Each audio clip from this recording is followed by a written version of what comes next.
नमस्कार। इतिहास में ना कुछ कहानियां अक्सर पन्नों के बीच कहीं खो जाती हैं। आज हम एक ऐसी ही कहानी की बात करेंगे, हल्बा विद्रोह की।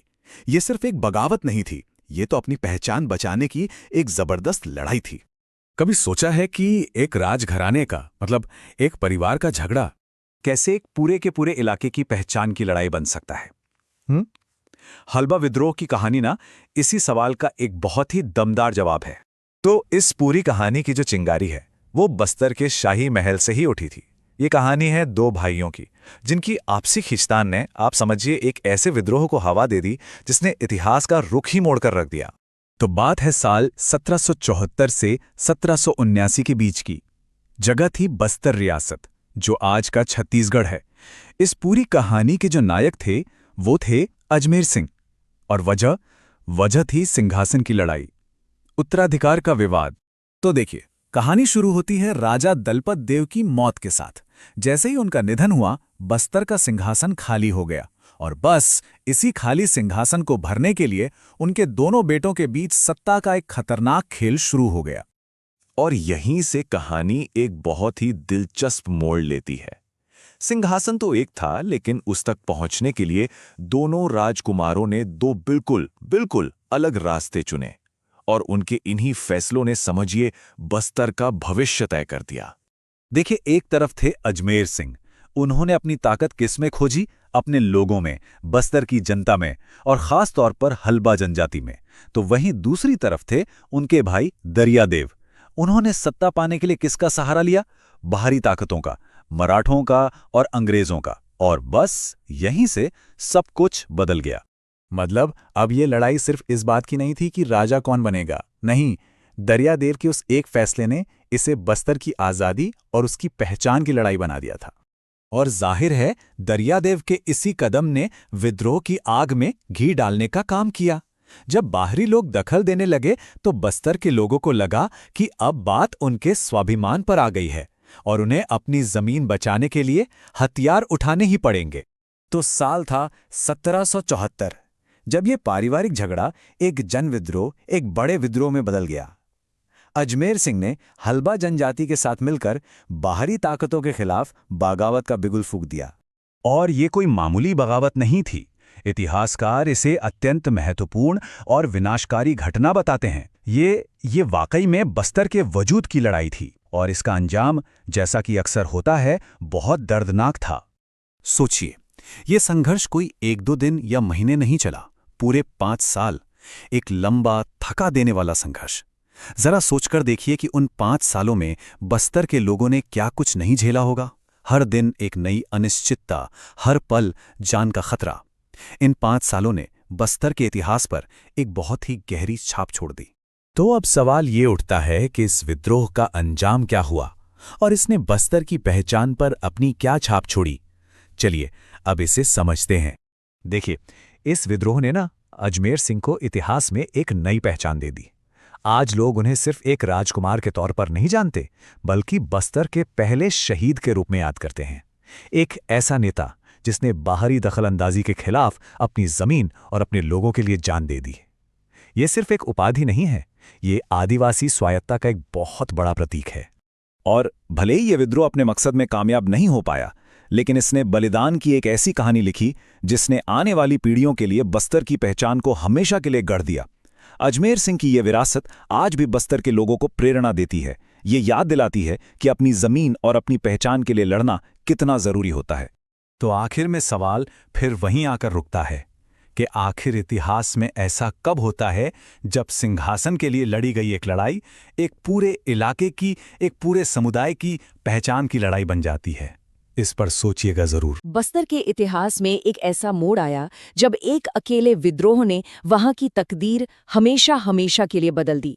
आज हम उसी हल्बा विद्रोह की कहानी में उतरेंगे, एक ऐसी दास्तां जिसे जीतने नहीं बल्कि एक बेहद दुखद हार ने अमर बना दिया। तो मन में ये सवाल आता है ना, कि आखिर ऐसा कैसे हो सकता है कि सिर्फ एक विद्रोह, एक बगावत पूरे के पूरे राज्य का भविष्य तय कर दे। चलिए इसी सवाल का जवाब ढूंढते हैं।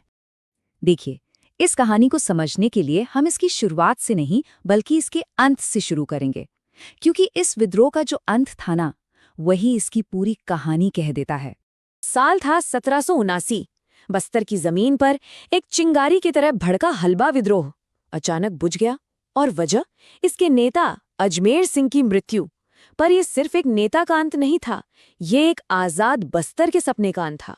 और बस इस एक घटना के बाद बस्तर का वो नक्शा जो सदियों से था, हमेशा के लिए बदलने वाला था।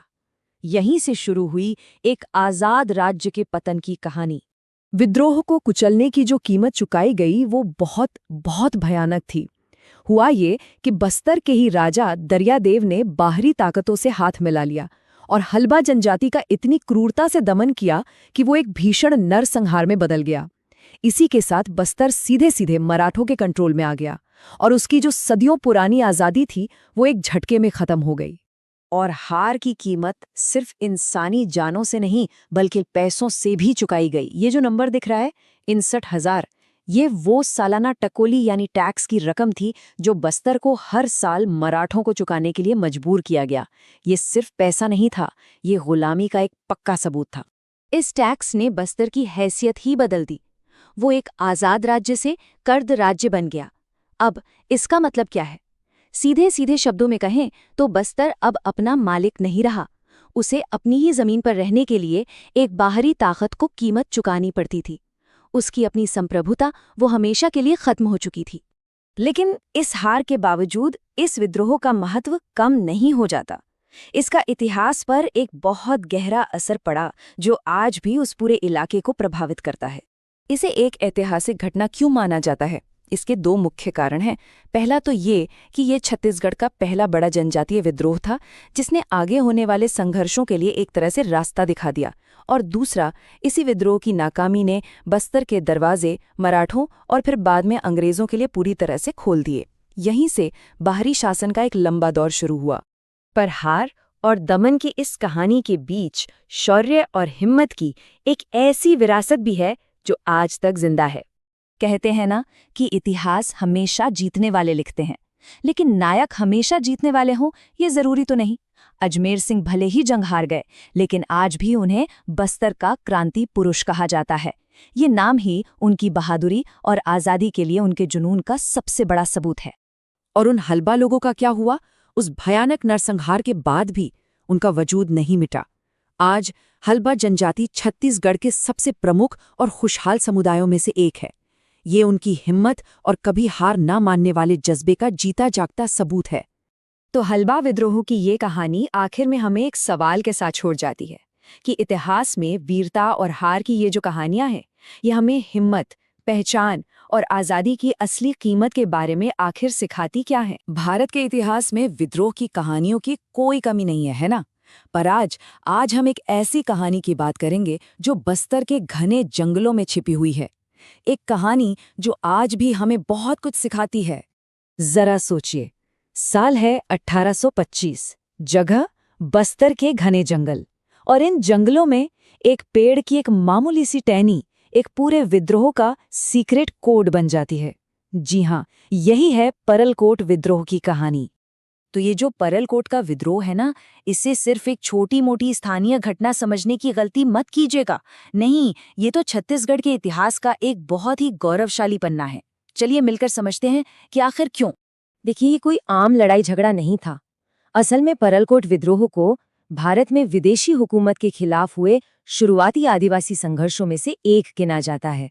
ये एक जंग थी, अपने हक के लिए, अपनी आज़ादी के लिए। तो अब सवाल ये उठता है कि भाई ये विद्रोह हुआ ही क्यों? ऐसी क्या नौबत आ गई कि लोगों को हथियार उठाने पड़ गए? चलिए उन 3 मेन वजहों को, उन 3 चिंगारियों को समझते हैं जिनसे ये आग भड़की। तो इस पूरे विद्रोह की जड़ में ना 3 बड़ी वजहें थीं। पहली वजह, बाहरी दखल, मतलब मराठा और अंग्रेज जो थे वो लगातार अपना दबदबा बढ़ाए जा रहे थे। दूसरी वजह थी कमर तोड़ देने वाले टैक्स। और तीसरी और शायद सबसे जरूरी वजह थी अपनी संस्कृति, अपने जीने के तरीके को बचाने की लड़ाई। और इन टैक्स में भी एक टैक्स था जिसका नाम था टकोली। ये लोगों को सबसे ज्यादा चुभता था। पता है क्यों? क्योंकि ये सिर्फ एक टैक्स नहीं था, ये तो मराठा शासकों की तरफ से किया जाने वाला एक सीधा सीधा आर्थिक शोषण था। मतलब इसने लोगों का जीना मुश्किल कर दिया था। अबूझ माड़िया जनजाति के जो लोग थे, उनके लिए ये लड़ाई सिर्फ जमीन या पैसे की नहीं रह गई थी। नहीं, उन्हें ये लगने लगा था कि उनकी सदियों पुरानी परंपराएं, उनका रहन सहन, सब कुछ इन बाहरी ताकतों की वजह से खतरे में है। एक तरह से ये उनके वजूद की लड़ाई बन चुकी थी। तो बस जब पानी सिर से ऊपर चला गया, जब दबाव हद से ज्यादा बढ़ गया, तो वो चिंगारी भड़क ही गई। आदिवासियों ने तय कर लिया कि भाई अब और चुप नहीं बैठेंगे, और बस विद्रोह शुरू हो गया। अच्छा, तो इस विद्रोह के बारे में कुछ जरूरी बातें जान लेते हैं। समय था 1824 से 1825 का। इलाका था बस्तर का परलकोट। लीडर थे गेंद सिंह, और इसे दबाने, इसे कुचलने का काम दिया गया था कैप्टन पेवे को। और हाँ, इस पूरे विद्रोह का सिंबल क्या था? धावड़ा पेड़ की एक टहनी। अब देखिए, हर कहानी में कुछ अहम किरदार होते हैं। एक हीरो होता है, एक विलेन होता है। तो चलिए इस संघर्ष के भी मुख्य चेहरों से मिलते हैं। तो सबसे पहले बात करते हैं इस कहानी के हीरो की, गेंद सिंह। जैन सिंह जो थे वो परलकोट के जमींदार थे, और ये वही थे जिन्होंने सभी जनजातियों को एक साथ लाकर इस नाइंसाफी के खिलाफ लड़ने के लिए तैयार किया। सही मायनों में वो इस पूरे आंदोलन का चेहरा बन गए। और जैसा कि होता है, जहां एक हीरो है वहां एक विलन भी होगा। तो यहाँ वो किरदार निभाया ब्रिटिश अधिकारी कैप्टन पेवे ने। कैप्टन पेवे का काम बिल्कुल साफ था। उसे बस एक ही जिम्मेदारी दी गई थी कि किसी भी तरह इस आदिवासी विद्रोह को कुचल डालो और मराठों और अंग्रेजों की हुकूमत को दोबारा कायम करो। अब आते हैं उस चीज पर जो इस विद्रोह को बहुत खास बनाती है, और वो है इसका सिंबल, धावड़ा पेड़ की एक टहनी। अब ये कोई मामूली टहनी नहीं थी, ये एक खामोश पैगाम था, एक सीक्रेट मैसेज जो एक गांव से दूसरे गांव भेजा जाता था। ये एकता का निशान था, और हथियार उठाने का एक इशारा भी। तो हर लड़ाई का, हर संघर्ष का कोई ना कोई नतीजा तो निकलता ही है। तो चलिए देखते हैं कि इस विद्रोह का आखिर हुआ क्या, और इसकी गूंज आज तक हमें क्यों सुनाई देती है। ये विद्रोह सच में आग की तरह फैला, लेकिन ये ज्यादा दिन चल नहीं पाया। दिसंबर 1824 में ये शुरू हुआ, और सोचिए ठीक एक महीने बाद ही 20 जनवरी 1825 को इसके लीडर गेंद सिंह को पकड़ लिया गया और उन्हें फांसी दे दी गई। विद्रोह को बहुत बेरहमी से दबा दिया गया। अब मन में सवाल आ सकता है कि अगर ये विद्रोह बस एक महीने में ही खत्म हो गया, तो फिर ये इतना जरूरी क्यों है? वो इसलिए क्योंकि इस विद्रोह की अहमियत इस बात से नहीं है कि ये कितने दिन चला, बल्कि इस बात से है कि इसका मकसद क्या था। ये अपने फैसले खुद लेने के हक की लड़ाई थी, जिसकी याद हमेशा जिंदा रही। तो कुल मिलाकर बात ये है कि परलकोट का विद्रोह इतिहास की किताबों का सिर्फ एक और चैप्टर नहीं है। नहीं, ये अपनी पहचान, अपनी संस्कृति और अपनी आज़ादी के लिए लड़ी गई एक बहुत ही हिम्मत वाली लड़ाई थी। एक ऐसी लड़ाई जिसकी गूंज हमें आज भी सुनाई देती है। और आखिर में ये कहानी हमें एक बहुत बड़े सवाल के साथ छोड़ जाती है कि किसी विद्रोह को तो शायद अब ताकत से कुचल सकते हैं, पर क्या उस जज्बे को, उस भावना को कभी सच में मिटाया जा सकता है जिसने उस विद्रोह को जन्म दिया? नमस्कार। इतिहास में कुछ कहानियां ऐसी होती हैं जो बहुत शक्तिशाली होती हैं, पर अक्सर उन पर हमारी नजर नहीं जाती। आज हम एक ऐसी ही कहानी के बारे में बात करेंगे। ये कहानी है गेंद सिंह और 1825 के परलकोट विद्रोह की। पता है, हर बड़े विद्रोह के पीछे एक सपना होता है, एक बहुत बड़ा सपना। परलकोट विद्रोह के साथ भी बिल्कुल यही था। इसके दिल में भी एक बहुत शक्तिशाली सपना था, आजादी का, अपनी जमीन पर अपना राज हो, बस यही सपना। तो चलिए कहानी को शुरू से शुरू करते हैं। मिलते हैं इसके हीरो से। ये कहानी है गेंद सिंह की, और उस माहौल की, उस दुनिया की जिसमें उन्होंने शोषण के खिलाफ आवाज उठाने की हिम्मत की। तो सवाल उठता है कि ये संघर्ष, ये लड़ाई आखिर थी किसके खिलाफ? इसे समझने के लिए हमें एक शब्द को जानना होगा, डिंकू। अबुझ माड़िया जनजाति के लोग जो बाहरी शोषक थे, उन्हें डिंकू कहकर बुलाते थे, और इन्हीं लोगों के खिलाफ गेंद सिंह ने अपनी पूरी ताकत झोंक दी थी। और यहाँ एक बहुत ही दिलचस्प बात है, गेंद सिंह का जो लक्ष्य था वो सिर्फ विरोध प्रदर्शन करना नहीं था। नहीं, उनका मकसद कहीं बड़ा था। वो एक स्वतंत्र, अबूझमाड़ राज्य बनाना चाहते थे। सोचिए, एक ऐसी जगह जो हर तरह के बाहरी शोषण से, हर तरह के दमन से पूरी तरह आजाद हो। तो गेंद सिंह का प्लान बिल्कुल क्लियर था, एकदम साफ। स्टेप 1, अपने सभी अबूझमाड़िया लोगों को जो बिखरे हुए थे उन्हें एक साथ लाना। स्टेप 2, उन डिंकुओं को अपनी जमीन से बाहर निकालना। और स्टेप 3, अपनी जमीन और अपनी आज़ादी, अपनी ऑटोनॉमी वापस हासिल करना। देखा जाए तो ये एक बहुत बड़ी और हिम्मत वाली योजना थी। चलिए अब कहानी में थोड़ा और आगे चलते हैं, देखते हैं कि ये विद्रोह फैला कैसे। देखिए, हर बड़े आंदोलन का ना कोई सिंबल जरूर होता है, एक प्रतीक। और इस विद्रोह का जो कम्युनिकेशन का तरीका था, जो रणनीति थी, वो तो भाई कमाल की थी, बहुत अनोखी और उतनी ही असरदार। 1 मिनट के लिए सोचिए, उस जमाने में जब कोई टेक्नोलॉजी नहीं थी, कोई फोन नहीं था, तो पूरे के पूरे समुदाय तक विद्रोह का मैसेज, वो भी खुफिया तरीके से, कैसे पहुंचाया गया होगा? इसका जवाब कहीं और नहीं बल्कि प्रकृति में ही छुपा था। और वह जवाब था धावड़ा पेड़ की एक टहनी। हाँ, बस एक टहनी। लेकिन ये कोई मामूली टहनी नहीं थी। ये एकता का, संघर्ष का और क्रांति का सिंबल बन गई थी। एक ऐसा सिंबल जिसे समझाने की जरूरत नहीं थी, हर कोई बस देखकर ही समझ जाता था। और इसका काम करने का तरीका इतना सिंपल लेकिन इतना ज्यादा असरदार था कि यकीन करना मुश्किल है। होता यह था कि धावड़ा की एक टहनी एक गांव से दूसरे गांव भेजी जाती थी, और जैसे ही ये टहनी किसी गांव पहुंचती तो समझो विद्रोह में शामिल होने का बुलावा आ गया। बस उस एक टहनी ने न जाने कितने अलग अलग कबीलों को एक मकसद के लिए एक साथ लाकर खड़ा कर दिया था। लेकिन हर विद्रोह की एक अग्नि परीक्षा होती है, एक मुश्किल घड़ी आती है। और अब ये कहानी भी अपने सबसे अहम, सबसे निर्णायक मोड़ पर पहुंचती है। ये वो वक्त था जब बाहरी ताकतों ने ये तय कर लिया कि इस आवाज को हमेशा के लिए खामोश कर देना है। कैप्टन पेवे अपनी पूरी की पूरी सेना लेकर पर्ल कोर्ट के किले को चारों तरफ से घेर लेता है। सोचिए, एक तरफ थे वो आदिवासी जो सिर्फ अपनी आजादी के लिए लड़ रहे थे, और दूसरी तरफ थी एक बड़ी, ऑर्गेनाइज्ड और बेहद क्रूर मिलिट्री फोर्स। और फिर सब कुछ बहुत बहुत तेजी से हुआ, इतनी तेजी से कि किसी को संभलने का मौका ही नहीं मिला। सिर्फ 10 दिन। 10 दिनों के अंदर एक क्रांति की आग को बुझा दिया गया। 10 जनवरी 1825 गेंद सिंह को पकड़ लिया जाता है, और ठीक 10 दिन बाद 20 जनवरी को उस आजाद आवाज को हमेशा हमेशा के लिए चुप करा दिया जाता है। सिर्फ 10 दिन, और एक नायक शहीद बन गया। और जिस तरह से उन्हें शहीद किया गया वो इस पूरी घटना को और भी ज्यादा क्रूर बना देता है। उन्हें फांसी दी गई उन्हीं के महल के ठीक सामने। ये सिर्फ एक सजा नहीं थी, ये एक संदेश था, एक खौफनाक संदेश कि जो भी सर उठाएगा उसका यही अंजाम होगा।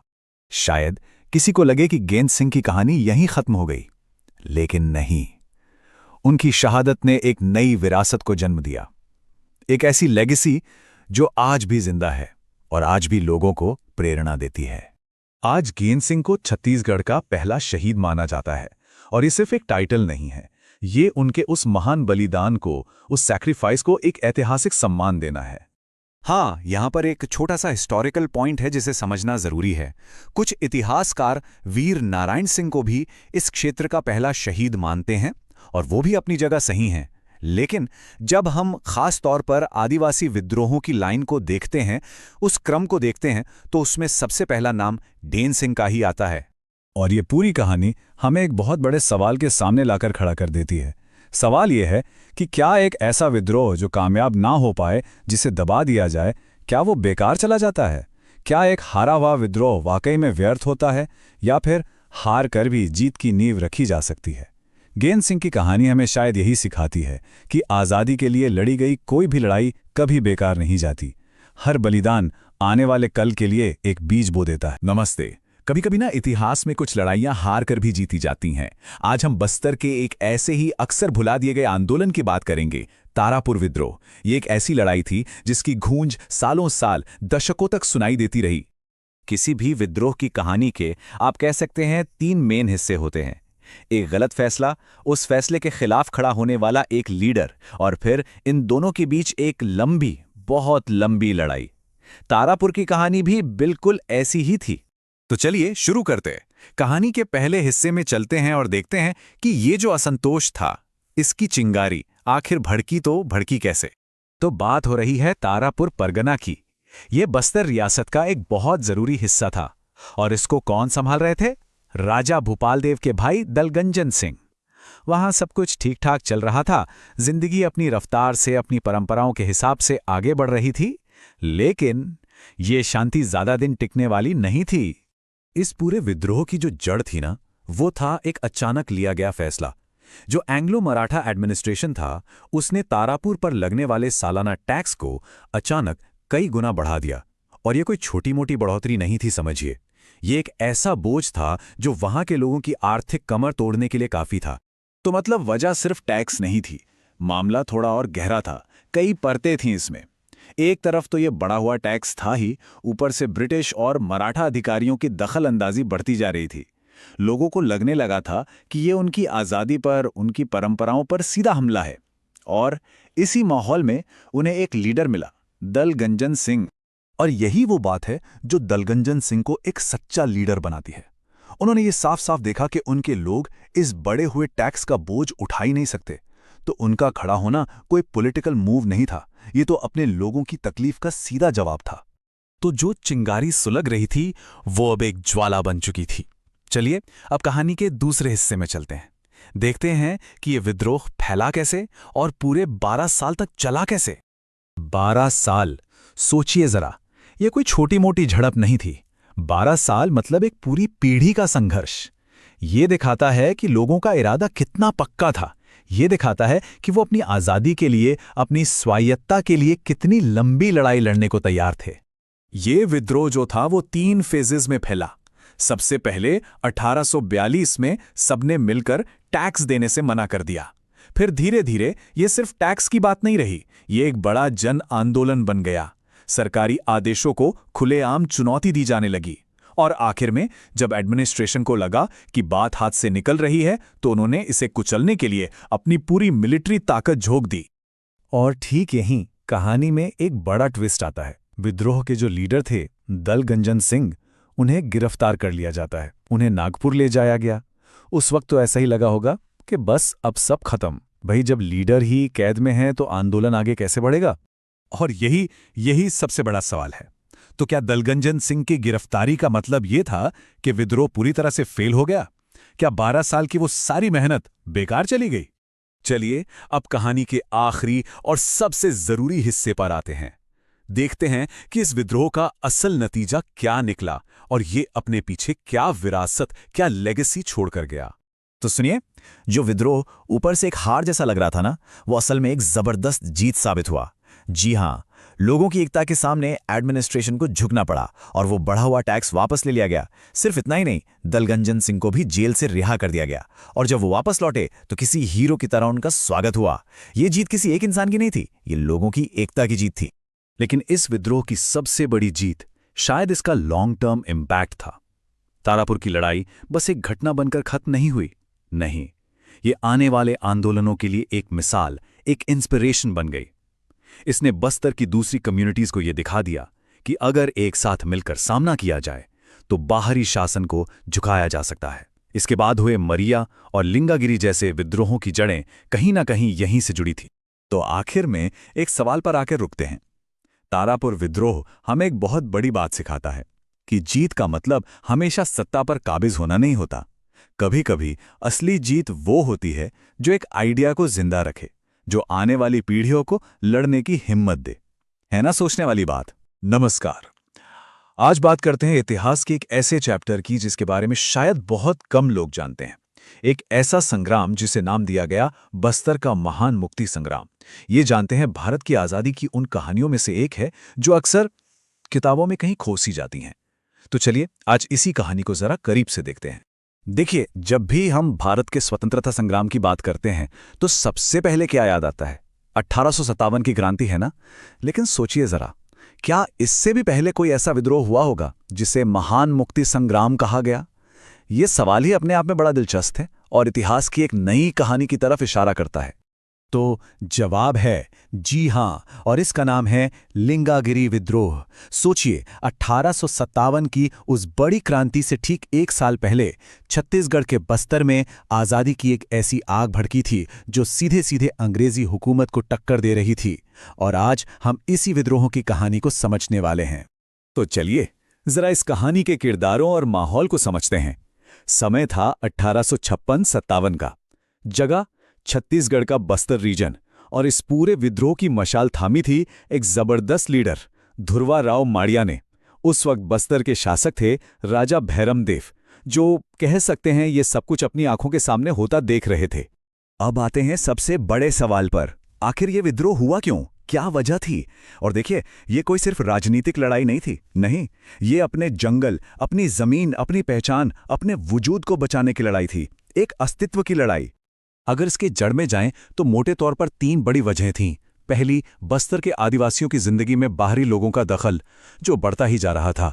दूसरी वजह थी शोषण करने वाली पॉलिसीज और जमीन पर अंग्रेजों का थोपा हुआ भारी भरकम टैक्स। और तीसरा, और शायद सबसे बड़ा कारण था अपनी आज़ादी को किसी भी कीमत पर बनाए रखने की जिद।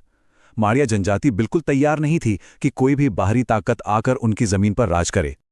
अब यहाँ एक बहुत दिलचस्प कनेक्शन देखने को मिलता है।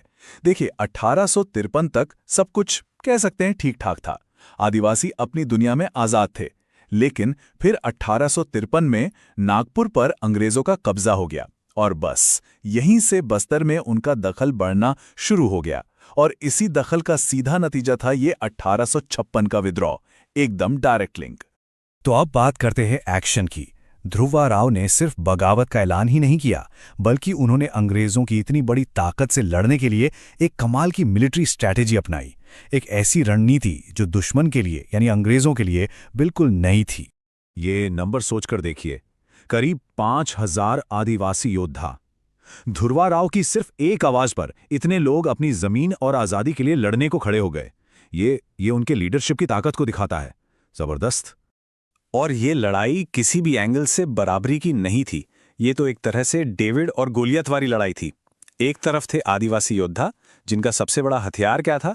अपने जंगलों और पहाड़ों का कोना कोना जानना और गुरिल्ला वॉरफेयर यानी छापामार युद्ध की कला। और दूसरी तरफ अंग्रेजी हुकूमत, जिसके पास मॉडर्न हथियार थे, तोपें, बंदूकें थी और रिसोर्सेज की कोई कमी नहीं थी। और देखिए, हर बड़ी लड़ाई का एक हेडक्वार्टर होता है, एक सेंटर पॉइंट। इस मुक्ति संग्राम का वो सामरिक केंद्र बना लिंगागिरी। यहीं से सारी प्लानिंग होती थी, सारी स्ट्रैटेजी बनती थी, और यहीं से विद्रोह की आग पूरे बस्तर में फैल रही थी। हर कहानी का एक अंत होता है, और इस विद्रोह की कहानी वीरता और बलिदान से तो भरी है, लेकिन इसका अंत बहुत दुखद था। अब हम कहानी के उस मोड़ पर हैं जहां एक हीरो का पतन होता है। देखिए, रिसोर्सेज की कमी और मॉडर्न हथियारों के सामने आदिवासी सेना आखिर कब तक टिकती? और फिर वही हुआ जिसका डर था। विद्रोह के हीरो ध्रुवा राव को पकड़ लिया गया। ये तारीख 5 मार्च 1856 ये बस्तर के इतिहास में एक काले दिन की तरह दर्ज हो गई। इसी दिन उस महान नायक ध्रुवा राव को सबके सामने फांसी दे दी गई। और इसीलिए ध्रुवा राव को आज भी बस्तर का पहला शहीद माना जाता है। वो एक सिंबल बन गए उस परंपरा के, उस जज्बे के, जिसने अपनी जमीन, अपनी संस्कृति और अपनी आजादी के लिए जान तो दे दी, लेकिन किसी बाहरी हुकूमत के सामने सर नहीं झुकाया। तो सवाल उठता है कि आखिर में हुआ क्या? खैर, मिलिट्री पावर के दम पर विद्रोह को तो बेरहमी से कुचल दिया गया और बस्तर पर अंग्रेजों का कंट्रोल और भी ज्यादा सख्त हो गया।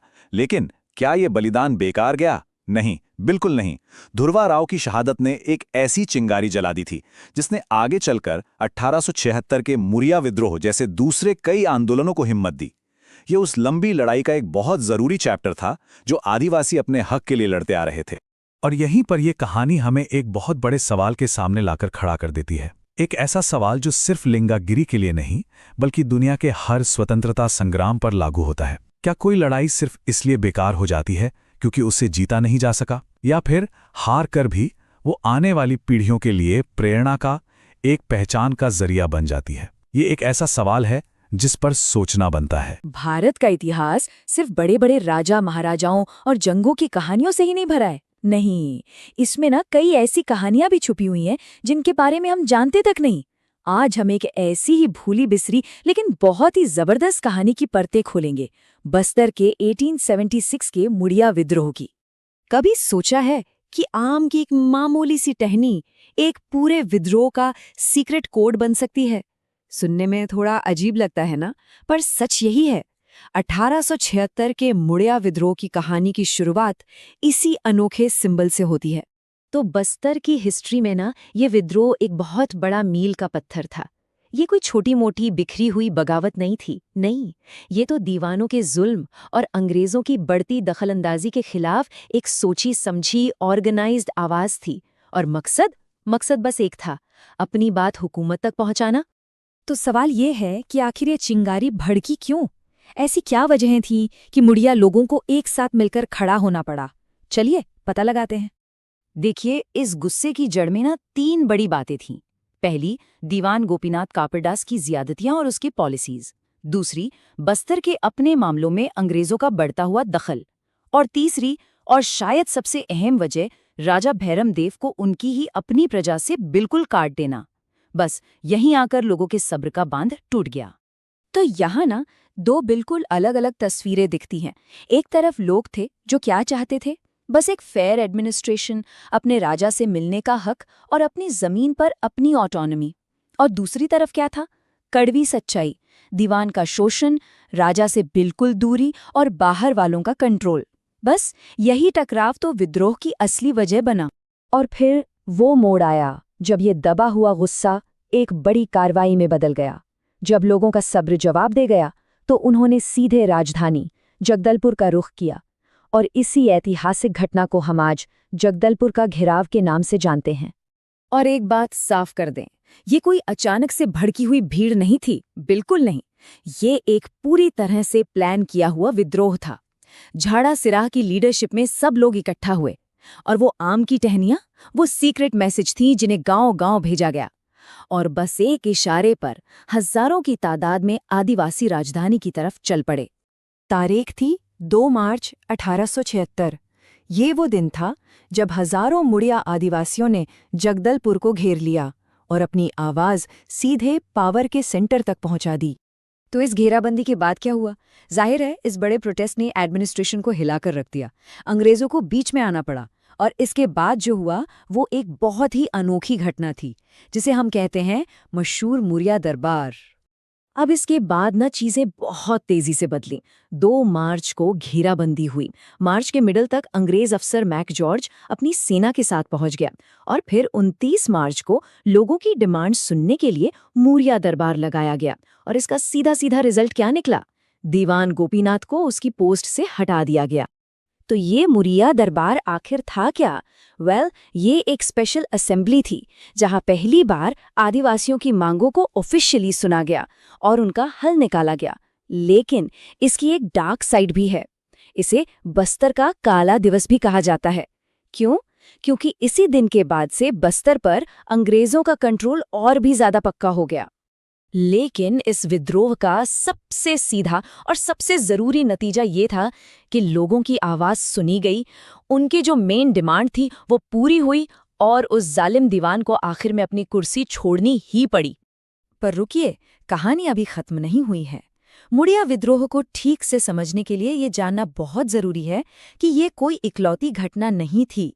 अरे, ये तो बस्तर में चली आ रही एक लंबी और शानदार बगावत की परंपरा का बस एक हिस्सा था।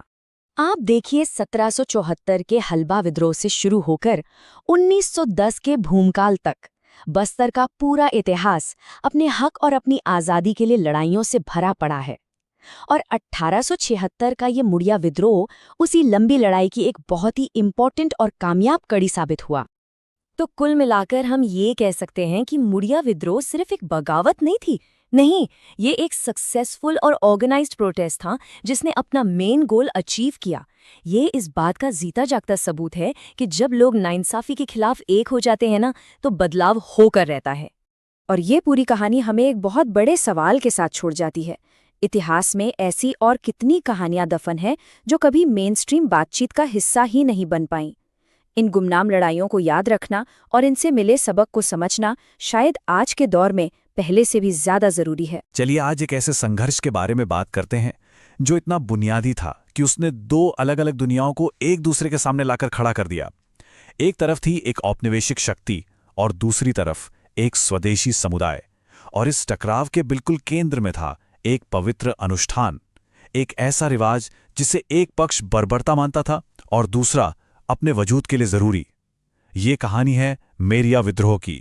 ये सिर्फ एक जंग नहीं थी, बल्कि 2 हकीकतों का, 2 सच्चाइयों का टकराव था।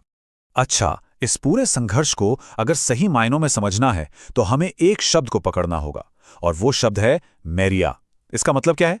इसका मतलब है वो इंसान जिसे बलि देने के मकसद से रखा गया हो। सोचिए, यही एक प्रथा, यही एक शब्द उस चिंगारी जैसा था जिसने इस पूरे विद्रोह को आग लगा दी और उसे अपना नाम भी दिया। तो ये कहानी शुरू कहाँ से होती है? ये शुरू होती है एक फुसफुसाहट से, एक शक से। बस्तर के बहुत दूर दराज के इलाके थे और वहाँ ब्रिटिश अधिकारियों के कानों तक कुछ बातें पहुंची। उन्हें एक ऐसी प्रथा के बारे में पता चला जो उनके हिसाब से उनके कानूनों और उनकी नैतिकता के बिल्कुल खिलाफ थी। और बस यही वो शक था जो बहुत जल्द एक बहुत बड़े टकराव में बदलने वाला था। तो इस शक का केंद्र क्या था? कहाँ हो रहा था ये सब? ये था दंतेश्वरी मंदिर। देखिए, अंग्रेजों के लिए ये सिर्फ एक मंदिर नहीं था। उनकी नज़र में ये वो जगह थी जहां नर बलि दी जा रही थी, और इसी विश्वास ने, इसी सोच ने उन्हें एक्शन लेने पर मजबूर कर दिया। उन्हें लगा कि उन्हें इस प्रथा, जिसे वो एक बहुत ही घिनौनी रस्म मानते थे, उसमें दखल देना ही पड़ेगा। और बस यहीं से मामला बदल गया। अब ये कोई मामूली राजनीतिक झगड़ा नहीं रहा, ये तो बुनियादी मूल्यों का, उसूलों का टकराव बन गया था। अब बात सिर्फ जमीन या सत्ता की नहीं थी, नहीं, ये तो दो संस्कृतियों के बीच अपनी पहचान, अपनी आस्था को बचाने के लिए एक सीधी लड़ाई बन चुकी थी। ये जानना बहुत दिलचस्प है कि एक ही एक्शन को दो बिल्कुल अलग अलग नजरियों से कैसे देखा गया। देखिए, अंग्रेजों के लिए मंदिर पर पुलिस बिठाना एक तरह का सोशल रिफॉर्म था, एक क्रूर प्रथा को खत्म करने का तरीका। लेकिन वहीं दूसरी तरफ आदिवासी समुदायों के लिए, उनके लिए तो ये उनके धर्म, उनकी संस्कृति पर एक सीधा सीधा हमला था। और बस यहीं से विरोध की, प्रतिरोध की आग भड़क उठी। तो जो चीज पहले सिर्फ एक सोच की लड़ाई थी, वो अब एक खुलेआम संघर्ष में बदल चुकी थी। जो छोटा मोटा संगठित प्रतिरोध था, उसने अब एक पूरे विद्रोह का रूप ले लिया था। तो देखते हैं ये कहानी आगे कैसे बढ़ती है। देखिए, हर बड़ी कहानी की तरह इस संघर्ष के भी कुछ मुख्य किरदार थे। एक तरफ थे हिड़मा मांझी। ये कौन थे? ये थे आदिवासी प्रतिरोध के लीडर, जो अपनी परंपराओं को बचाने के लिए लड़ रहे थे।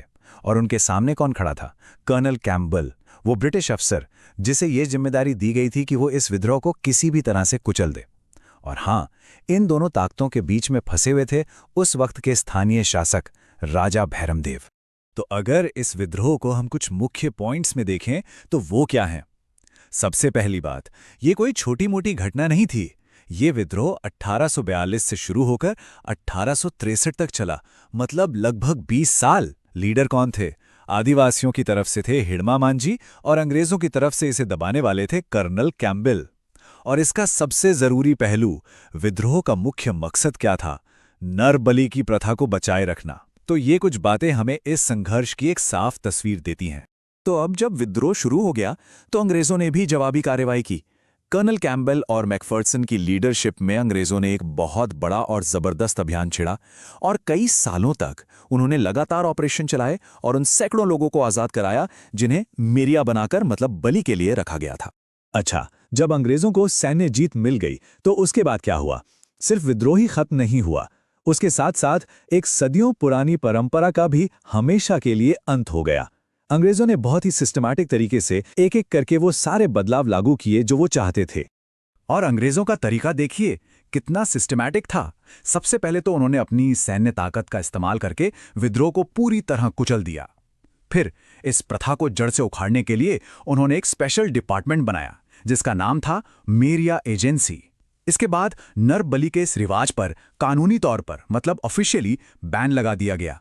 और आखिर में इस पुरानी परंपरा की जगह एक नई प्रतीकात्मक बलि शुरू की गई, जिसमें अब इंसान की जगह बकरे या फिर कद्दू की बलि दी जाती थी।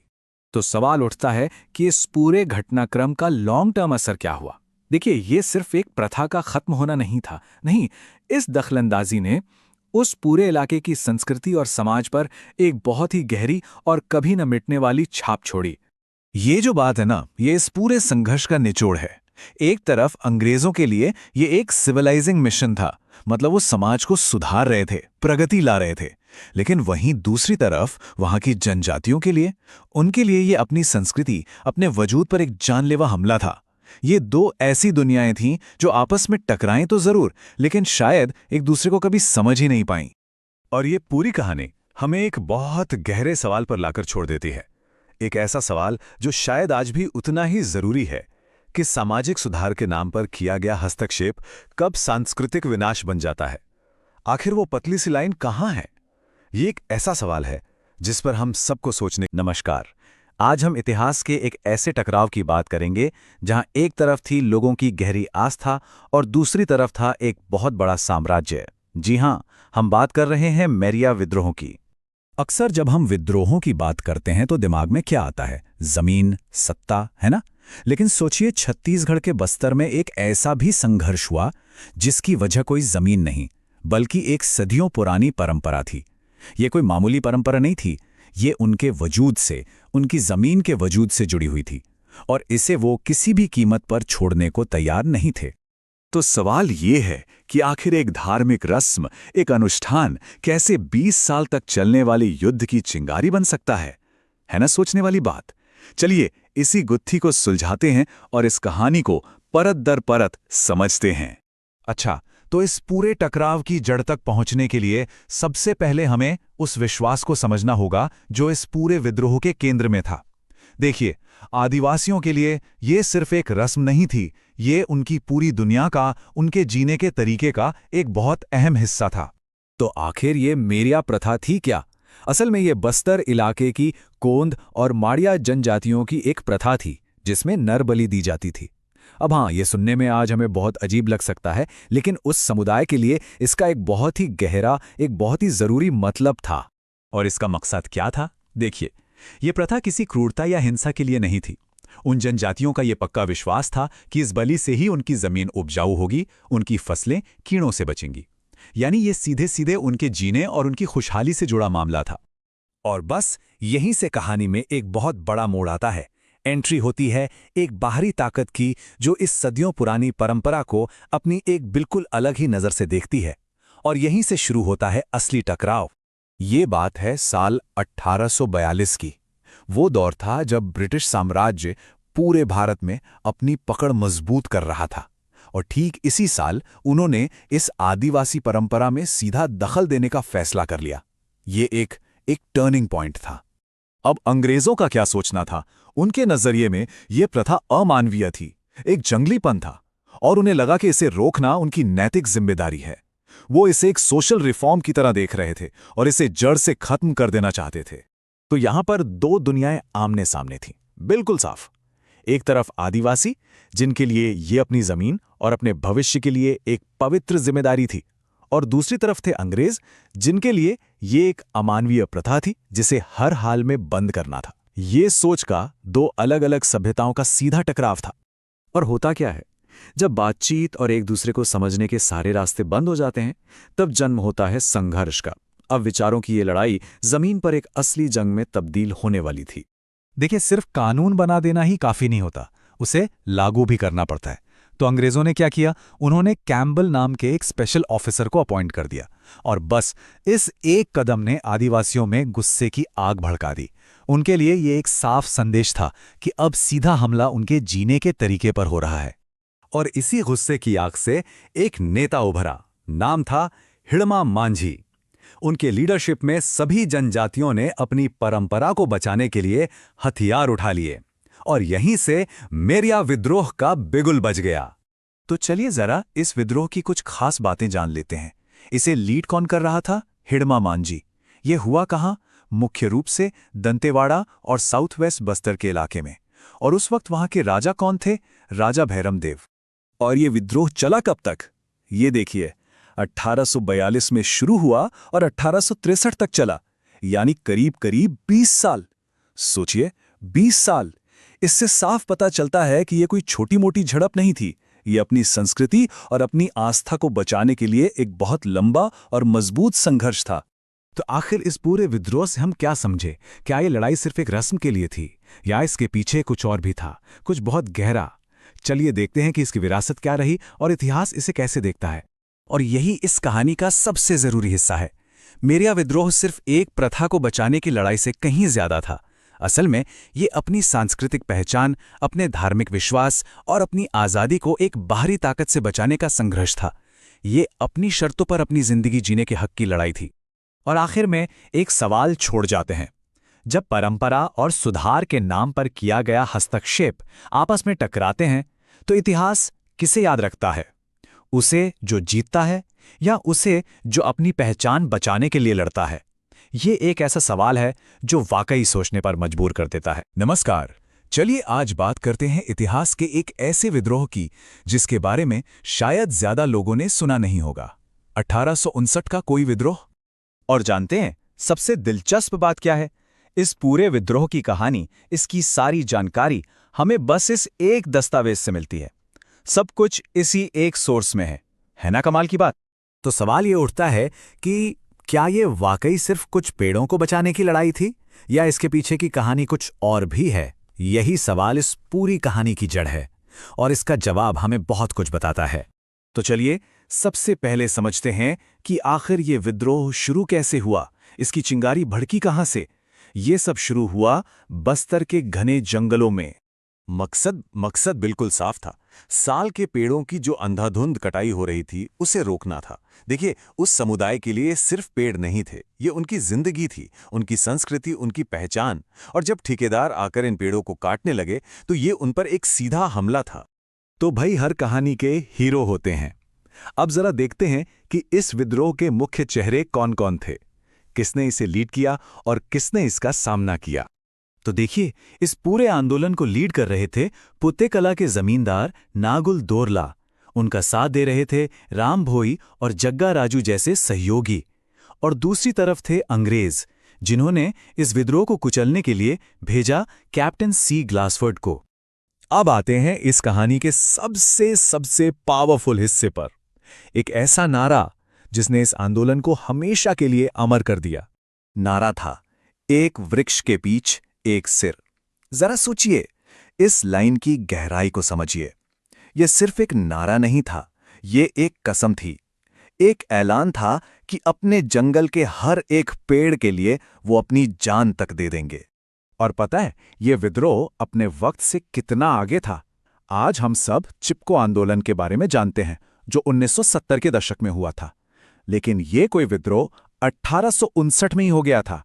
एक तरह से ये चिपको आंदोलन का पूर्वज था। सिद्धांत दोनों का एक ही था, अपने पर्यावरण को बचाने के लिए सीधा एक्शन लेना। तो इतना बड़ा संघर्ष, इतनी बड़ी कसम, आखिर इसका नतीजा क्या निकला? चलिए देखते हैं कि इस लड़ाई का अंजाम क्या हुआ। और नतीजा एक जबरदस्त जीत थी। लोगों के जज्बे के आगे अंग्रेजों को झुकना पड़ा। उन्होंने बस्तर से लकड़ी के ठेकेदारों वाला सिस्टम ही खत्म कर दिया। जो मांग थी वो पूरी हुई। तो हुआ ये कि ठेकेदारी प्रथा बंद हो गई। ये कोई समुदाय के लोगों के लिए एक बहुत बड़ी जीत थी। और सच कहें तो ये भारत में पर्यावरण को बचाने के लिए लड़ी गई शुरुआती जीतों में से एक है। एक जबरदस्त मिसाल। तो ये पूरी कहानी हमें आज एक बहुत बड़े सवाल के सामने लाकर खड़ा कर देती है। 1859 का ये विद्रोह हमें आज इस दौर में पर्यावरण को लेकर हमारी जिम्मेदारियों के बारे में क्या सिखाता है? सोचने वाली बात है ना? नमस्ते। कभी सोचा है कि बस एक पन्ना भारत के इतिहास का एक कितना बड़ा और जरूरी अध्याय खोल सकता है?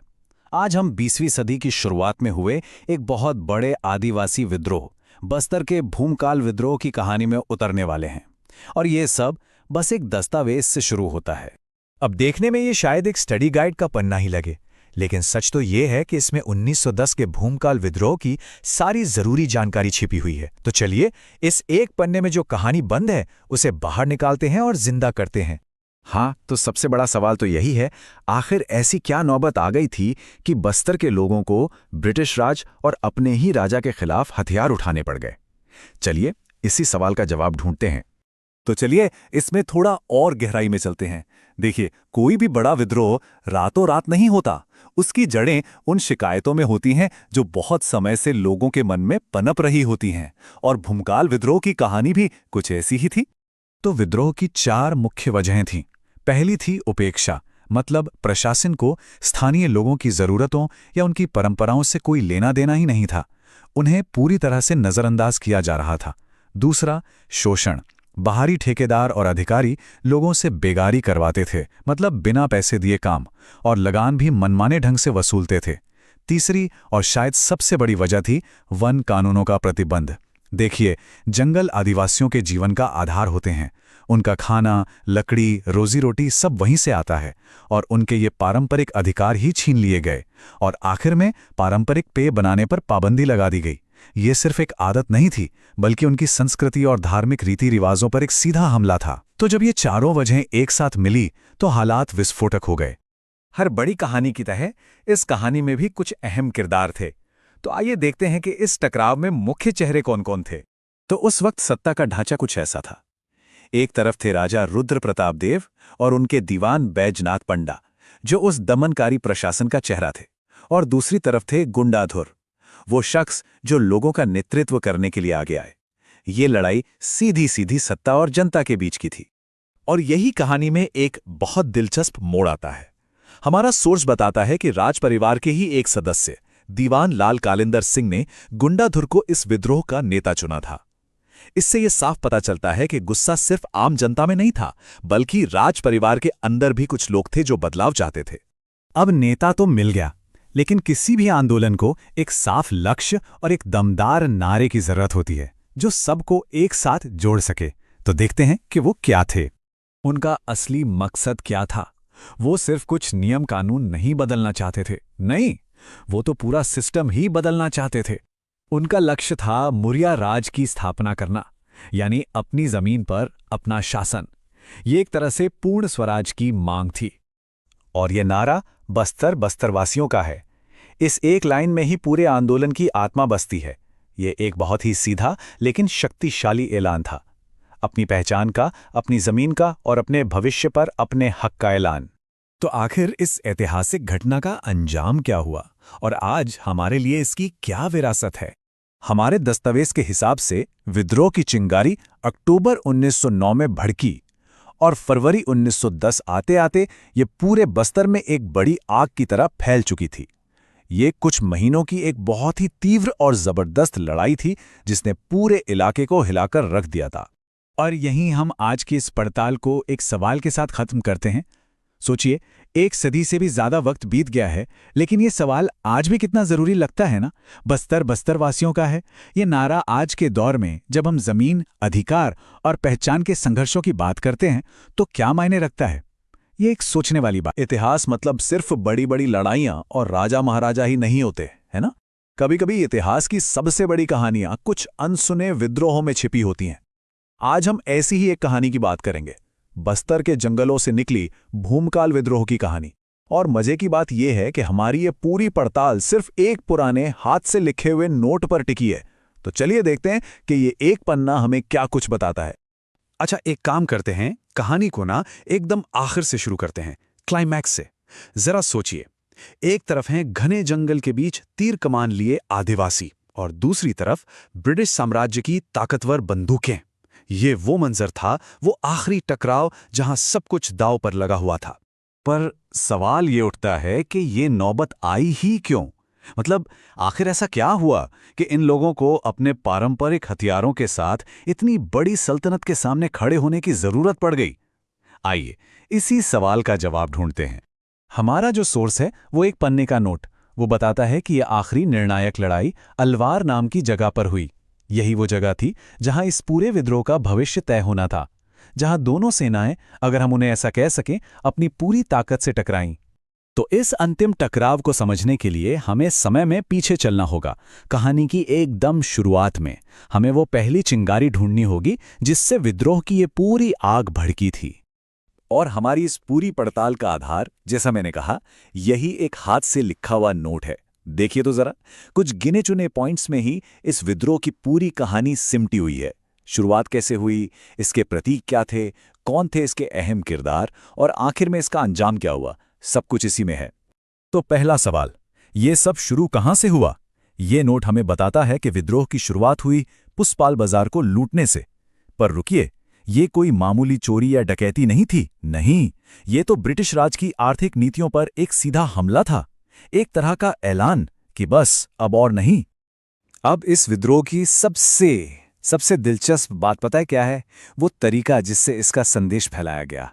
सोचिए, कोई व्हाट्सएप नहीं, कोई फोन नहीं, कोई बड़े बड़े भाषण नहीं, कोई ऐलान नहीं, बल्कि कुछ बहुत ही मामूली रोजमर्रा की चीजों का इस्तेमाल हुआ, जो देखते ही देखते बहुत शक्तिशाली प्रतीक बन गई। ये थे वो प्रतीक।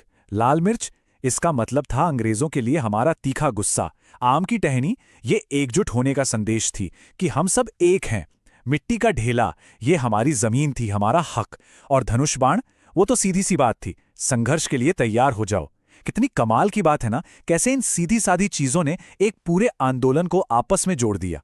देखिए, कोई भी कहानी हो, उसमें कुछ ऐसे किरदार तो होते ही हैं जिनके फैसलों से कहानी का रुख तय होता है। इस विद्रोह की कहानी में भी कुछ ऐसे ही अहम चेहरे थे जिनके बिना ये कहानी अधूरी है। तो यहाँ कहानी के दो सिरे हमें दिखते हैं। एक तरफ था सोनू मांझी, एक मुखबिर जिसने अपने ही लोगों की जानकारी अंग्रेजों को दी, और दूसरी तरफ था कैप्टन गैर, वो ब्रिटिश अफसर जिसका एक ही काम था, इस विद्रोह को किसी भी कीमत पर कुचल देना। मतलब एक ही कहानी और दो बिल्कुल आमने सामने खड़े किरदार। तो फिर उस आखिरी लड़ाई का नतीजा क्या निकला? खैर, जैसा कि ऐसी कहानियों में अक्सर होता है, ताकत के आगे विद्रोह को दबा दिया गया। लेकिन इसके बाद जो हुआ, उसने बस्तर की सियासत को हमेशा के लिए बदल कर रख दिया। विद्रोह खत्म होते ही जो दीवान थे बैजनाथ पंड, उन्हें अपनी कुर्सी से हटा दिया गया और उनकी जगह कौन आया? कैप्टन जेम्स, एक अंग्रेज अफसर। संदेश एकदम साफ था, अब बस्तर पर हुकूमत सीधे तौर पर अंग्रेजों की होगी। तो आखिर में एक सवाल हमारे सामने खड़ा होता है, क्या भूमकाल विद्रोह बस इतिहास की एक भूली बिसरी घटना है, या फिर ये आज भी नाइंसाफी के खिलाफ आवाज उठाने का एक प्रतीक है, एक सिंबल? शायद इसका जवाब हमें अपने ही इतिहास की गहराइयों में झांकने पर मिलेगा। नमस्कार। इतिहास में ना कुछ कहानियां अक्सर पन्नों के बीच कहीं खो जाती हैं। आज हम एक ऐसी ही कहानी की बात करेंगे, हल्बा विद्रोह की। ये सिर्फ एक बगावत नहीं थी, ये तो अपनी पहचान बचाने की एक जबरदस्त लड़ाई थी। कभी सोचा है कि एक राजघराने का, मतलब एक परिवार का झगड़ा कैसे एक पूरे के पूरे इलाके की पहचान की लड़ाई बन सकता है? हल्बा विद्रोह की कहानी ना इसी सवाल का एक बहुत ही दमदार जवाब है। तो इस पूरी कहानी की जो चिंगारी है, वो बस्तर के शाही महल से ही उठी थी। ये कहानी है दो भाइयों की, जिनकी आपसी खिंचतान ने, आप समझिए, एक ऐसे विद्रोह को हवा दे दी जिसने इतिहास का रुख ही मोड़कर रख दिया। तो बात है साल 1774 से 1779 के बीच की। जगह थी बस्तर रियासत, जो आज का छत्तीसगढ़ है। इस पूरी कहानी के जो नायक थे वो थे अजमेर सिंह, और वजह थी सिंहासन की लड़ाई, उत्तराधिकार का विवाद। तो देखिए, कहानी शुरू होती है राजा दलपत देव की मौत के साथ। जैसे ही उनका निधन हुआ, बस्तर का सिंहासन खाली हो गया, और बस इसी खाली सिंहासन को भरने के लिए उनके दोनों बेटों के बीच सत्ता का एक खतरनाक खेल शुरू हो गया। और यहीं से कहानी एक बहुत ही दिलचस्प मोड़ लेती है।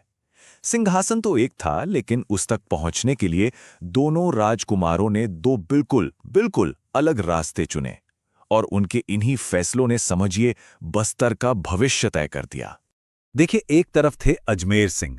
उन्होंने अपनी ताकत किसमें खोजी? अपने लोगों में, बस्तर की जनता में, और खास तौर पर हल्बा जनजाति में।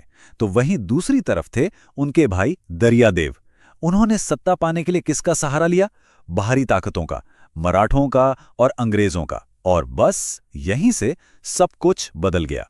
मतलब अब ये लड़ाई सिर्फ इस बात की नहीं थी कि राजा कौन बनेगा। नहीं, दरियादेव के उस एक फैसले ने इसे बस्तर की आज़ादी और उसकी पहचान की लड़ाई बना दिया था।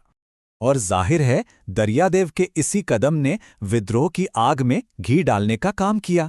जब बाहरी लोग दखल देने लगे तो बस्तर के लोगों को लगा कि अब बात उनके स्वाभिमान पर आ गई है और उन्हें अपनी जमीन बचाने के लिए हथियार उठाने ही पड़ेंगे।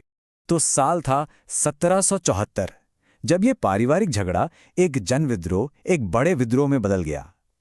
अजमेर सिंह ने हल्बा जनजाति के साथ मिलकर बाहरी ताकतों के खिलाफ बगावत का बिगुल फूंक दिया। और ये कोई मामूली बगावत नहीं थी। इतिहासकार इसे अत्यंत महत्वपूर्ण और विनाशकारी घटना बताते हैं। ये वाकई में बस्तर के वजूद की लड़ाई थी, और इसका अंजाम, जैसा कि अक्सर होता है, बहुत दर्दनाक था। सोचिए, ये संघर्ष कोई 1-2 दिन या महीने नहीं चला, पूरे 5 साल। एक लंबा, थका देने वाला संघर्ष। जरा सोचकर देखिए कि उन 5 सालों में बस्तर के लोगों ने क्या कुछ नहीं झेला होगा। हर दिन एक नई अनिश्चितता, हर पल जान का खतरा। इन 5 सालों ने बस्तर के इतिहास पर एक बहुत ही गहरी छाप छोड़ दी। तो अब सवाल ये उठता है कि इस विद्रोह का अंजाम क्या हुआ? और इसने बस्तर की पहचान पर अपनी क्या छाप छोड़ी। चलिए अब इसे समझते हैं। देखिए, इस विद्रोह ने ना अजमेर सिंह को इतिहास में एक नई पहचान दे दी। आज लोग उन्हें सिर्फ एक राजकुमार के तौर पर नहीं जानते, बल्कि बस्तर के पहले शहीद के रूप में याद करते हैं। एक ऐसा नेता जिसने बाहरी दखलंदाजी के खिलाफ अपनी जमीन और अपने लोगों के लिए जान दे दी। ये सिर्फ एक उपाधि नहीं है, ये आदिवासी स्वायत्ता का एक बहुत बड़ा प्रतीक है। और भले ही ये विद्रोह अपने मकसद में कामयाब नहीं हो पाया, लेकिन इसने बलिदान की एक ऐसी कहानी लिखी जिसने आने वाली पीढ़ियों के लिए बस्तर की पहचान को हमेशा के लिए गढ़ दिया। अजमेर सिंह की ये विरासत आज भी बस्तर के लोगों को प्रेरणा देती है। ये याद दिलाती है कि अपनी जमीन और अपनी पहचान के लिए लड़ना कितना जरूरी होता है। तो आखिर में सवाल फिर वहीं आकर रुकता है कि आखिर इतिहास में ऐसा कब होता है जब सिंहासन के लिए लड़ी गई एक लड़ाई एक पूरे इलाके की, एक पूरे समुदाय की पहचान की लड़ाई बन जाती है। इस पर सोचिएगा जरूर। बस्तर के इतिहास में एक ऐसा मोड़ आया जब एक अकेले विद्रोह ने वहां की तकदीर हमेशा हमेशा के लिए बदल दी। आज हम उसी हल्बा विद्रोह की कहानी में उतरेंगे, एक ऐसी दास्तां जिसे जीतने नहीं बल्कि एक बेहद दुखद हार ने अमर बना दिया। तो मन में ये सवाल आता है ना, कि आखिर ऐसा कैसे हो सकता है कि सिर्फ एक विद्रोह, एक बगावत पूरे के पूरे राज्य का भविष्य तय कर दे। चलिए इसी सवाल का जवाब ढूंढते हैं।